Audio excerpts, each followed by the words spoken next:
নমস্কাৰ বন্ধু বান্ধৱীসকল, কি খবৰ বাৰু আপোনালোকৰ? বহু দিনৰ পিছত আকৌ আপোনালোকৰ সন্মুখত আহিছোঁ, কেমেৰাটো হাতত তুলি লৈছোঁ।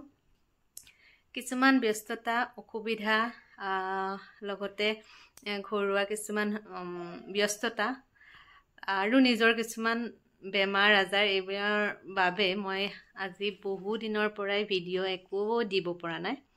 আনকি মোৰ সেয়া উজনি অসম যে গৈছিলোঁ, তাত মোৰ দুদিনৰ ভিডিঅ' আপোনালোকে চালে, তাৰ পাছত আৰু মোৰ ভিডিঅ' কণ্টিনিউ কৰা নহ'লে, আৰু একেবাৰে লাষ্টৰ তাৰ ভিডিঅ'টিও থাকি গ'ল।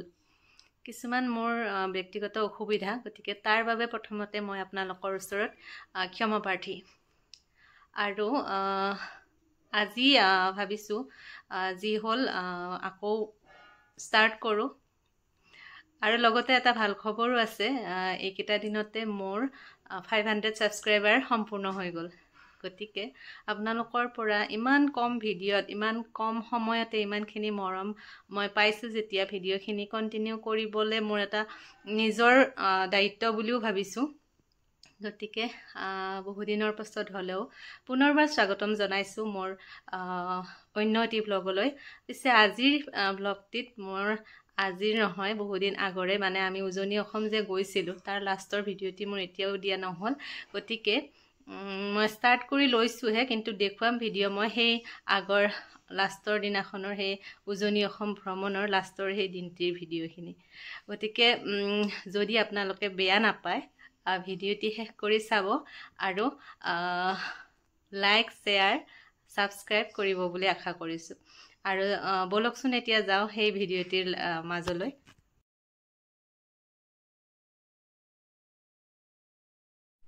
এয়া হৈছে ৰাতিপুৱাৰ দৃশ্য। আমি সেইদিনাখন হোটেল একেবাৰে এৰি আহিছিলোঁ, মানে চেক আউট কৰি ঘৰলৈ বুলিও ওলাইছোঁ আৰু মন্দিৰ বুলিও ওলাইছোঁ। মন্দিৰৰ পৰা আমি পুনৰ আকৌ হোটেল প্ৰৱেশ নকৰোঁ যিহেতু, গতিকে আমি হোটেলৰ পৰা বিদায় লৈ আহিছোঁ। আৰু এয়া অগ্নিনাভ মন্দিৰলৈ বুলিও যাত্ৰা আৰম্ভ হৈছে। আহোঁতে এখন নাজিৰাৰ গাঁওখন, নাজিৰাৰ পৰা আমি থকা জেগালৈকে প্ৰায় 4-5 কিলোমিটাৰ দূৰ আছিল, মানে শিৱসাগৰ টাউনৰ পৰা। আৰু এয়া অগ্নিনাভ মন্দিৰৰ ওচৰ পাইছোঁহি। আৰু ইয়াৰ পৰাই চাওক, মানুহৰ লাইন আপোনালোকে দেখিছেই চাগে। খুব ভিৰ আছিল সেইদিনাখনো। সেইদিনাখন বুলি নহয়, অগ্নিনাভ মন্দিৰত যিবিলাকে শুনিছে গমেই পায় কিমান ভিৰ হয়। আৰু এয়া আমি মন্দিৰৰ ওচৰতে আছে বৰপুখুৰীটো, গতিকে বৰপুখুৰীৰ পাৰত আমি গাড়ী ৰখাইছিলোঁ। আৰু তাৰ পৰাই চাওক, সৰু সৰু দোকানবিলাক, মানে মন্দিৰৰ বাবে লগা যাৱতীয় সামগ্ৰীবিলাক ইয়াতে পোৱা গৈছে। হোৱা যে দেখিছে, সেইটোৱে হৈছে বৰপুখুৰী পাৰ। আৰু ইয়াতে আমি গাড়ীখন থৈ মন্দিৰলৈ যাম।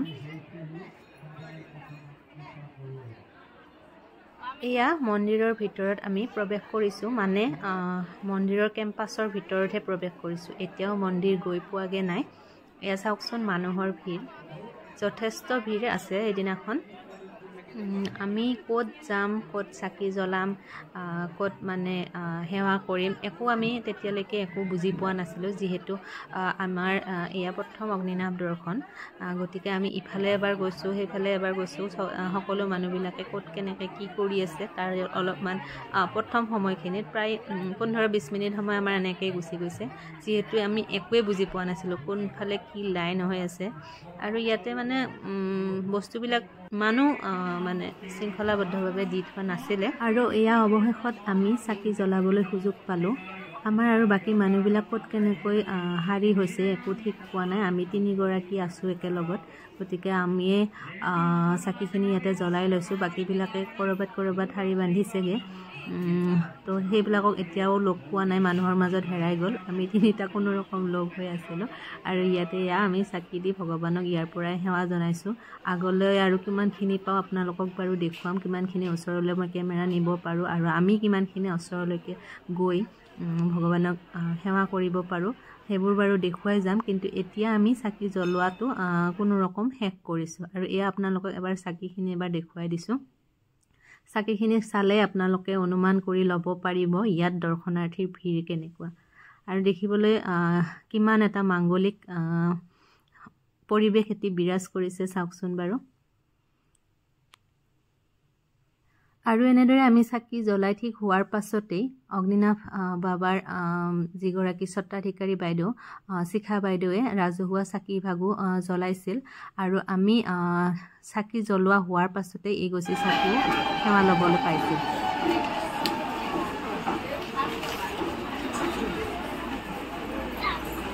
ভক্তসকল আমাৰ ৰাজহুৱা বাতি প্ৰজ্বলন কৰা হৈ গৈছে। এতিয়া আমাৰ পূজা আৰম্ভ হ'ব আৰু আইনগৰাকীয়ে বহিব। তাতে আপোনালোক ৰাজহুৱা বন্তিত সেৱা গ্ৰহণ কৰাৰ পাছত আমি ইয়াক ক্ৰমাৎ ওচৰ চাপিছিলোঁ বাবাৰ লিংগ ভাগত। গাখীৰ ঢালা বা পানী ঢালে আপোনালোকে যি ইচ্ছা কৰে সেয়াই ল'ব পাৰে। আমি গাখীৰ লৈ আহিছিলোঁ আৰু বাবাৰ শিৰত গাখীৰ ঢালিবলৈ বুলি ৰখি আছোঁ। অগ্নিনাভ মন্দিৰ আজিকালি অৱশ্যে অনলাইন মন্দিৰ বুলিও ইয়াক জনা যায় আৰু ইয়াতে অনলাইন মন্দিৰ বুলি কোৱাৰ এইটোৱে কাৰণ ইয়াত অনলাইন যোগে সেৱা লোৱা, ৰাজহুৱা চাকিত অংশগ্ৰহণ কৰা, তাৰোপৰি শিখা বাইদেউৰ লগত হোৱাটছআপ নহ'লে ফেচবুকৰ জৰিয়তে কথা পাতি মনৰ আশাবিলাক প্ৰকাশ কৰিলে তেওঁ ভক্তৰ হৈ ৰাজহুৱা চাকিভাগ যিহেতু জ্বলায়। অনলাইনত যিসকলে অগ্নিনাভ মন্দিৰৰ কথা জানে তেওঁলোকে অৱশ্যে এইবোৰ জানেই, মই নজনাসকলৰ বাবেহে কৈ দিছোঁ। সেয়া যে ষ্টেণ্ডত মোবাইলটো লাগি আছে তাত অনলাইনভাৱে পূজাভাগ গোটেই লাইভ হিচাপে দিয়া হয়। গতিকে সকলো ভক্তই ইয়াত নাহিলেও অনলাইন যোগে সেৱা ল'ব পাৰে। আমিও অৱশ্যে অনলাইন যোগেদিয়ে মন্দিৰভাগৰ কথা গম পাইছিলোঁ। আৰু অৱশেষত অগ্নিনাভ বাবাক আমি সেৱা লৈ অগ্নিনাভ মন্দিৰৰ পৰা এইবাৰলৈ বুলি বিদায় লওঁ আৰু শেষত কেইখনমান ফটো উঠোঁ। আমি গাড়ী ৰখা জেগা বৰপুখুৰী পাৰ, তাতো গৈ কেইখনমান ফটো উঠা হয়। এয়া হৈছে বৰপুখুৰী আৰু এনেদৰে আমি নাজিৰাৰ পৰা বিদায় লৈ পুনৰ গাড়ীত উঠোঁ। অগ্নিনাভ মন্দিৰ দৰ্শন কৰি হৈ গ'ল, আমাৰ ল'ৰাও টোপনি গ'ল এয়া। আৰু এতিয়া আমি আকৌ আহিছোঁ গড়গাঁৱৰ কাৰেং ঘৰলৈ। তো কাৰেং ঘৰ এবাৰ ইয়াতে সোমাই আকৌ ঘৰমুখে যাত্ৰা আৰম্ভ হৈ যাব।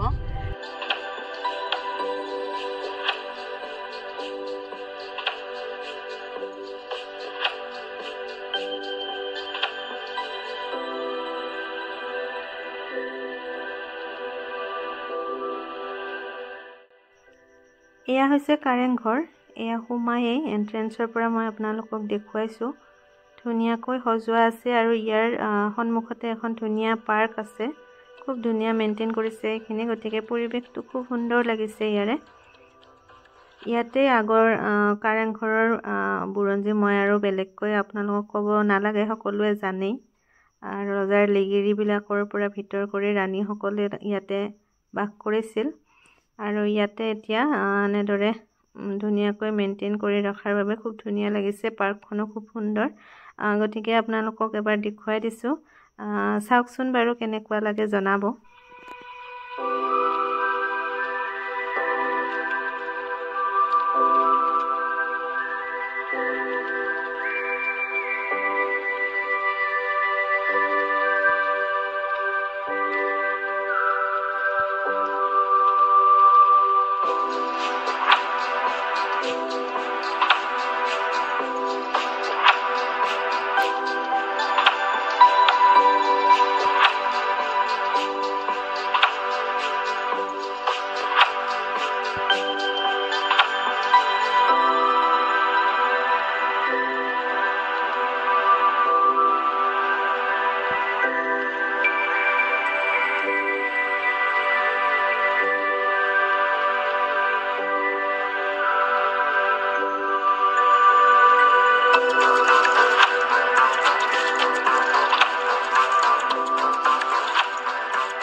আৰু এয়া এইবাৰ দেখুৱাইছোঁ কাৰেংঘৰৰ একেবাৰে ওপৰ মহলাৰ পৰা গোটেই চৌপাশটো, মানে তলৰ আমি যিফাল দি প্ৰৱেশ কৰিছিলোঁ সেই গোটেইখিনি দেখুৱাই দিছোঁ। হোৱা পাৰ্কখন, তাত মানুহবিলাক বহি আছে আৰু গোটেই চৌপাশটো চাওকচোন কিমান যে ধুনীয়া। শিৱসাগৰ আগতে অহা হৈছিল যদিও আমি এইবাৰে প্ৰথম আহিছোঁ কাৰেংঘৰলৈ বুলি, যিহেতু এইটো এটা বেলেগ ছাইডত পৰে। শিৱসাগৰ অহাবিলাকে নিশ্চয় গমেই পাব। আপোনালোক বাৰু কোন কাৰেংঘৰলৈ আহিছে জনাবচোন আৰু কেনেকুৱা লাগে ইয়াত থাকি। খুব ধুনীয়া পৰিৱেশ, মোৰ হ'লে খুব ভাল লাগিছে। কিন্তু আমাৰ সময়ৰ নাটনি, যিহেতু আমি ঘৰলৈ ঘূৰি যাব লাগিব, গতিকে কাৰেংঘৰত আমি বেছি সময় দেৰি নকৰি এয়া নামি গৈছোঁ আৰু নামিয়ে আমি গাড়ীত উঠি তাৰ পৰা বিদায় লৈছোঁ।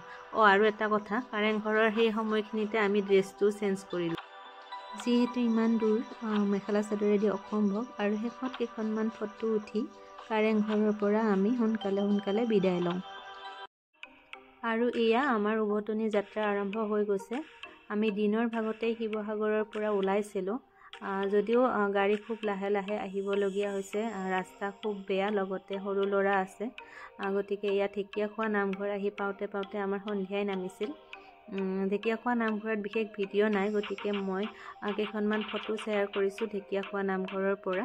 আৰু তাৰ পৰা ওলায়ে আমি পুনৰ ঘৰলৈ বুলি আহি থাকোঁ। ৰাস্তাত আহোঁতে আমি জখলাবন্ধাত ৰাতিৰ সাজ গ্ৰহণ কৰোঁ, সেইবোৰ আৰু মই ভিডিঅ' কৰি নেদেখুৱাওঁ।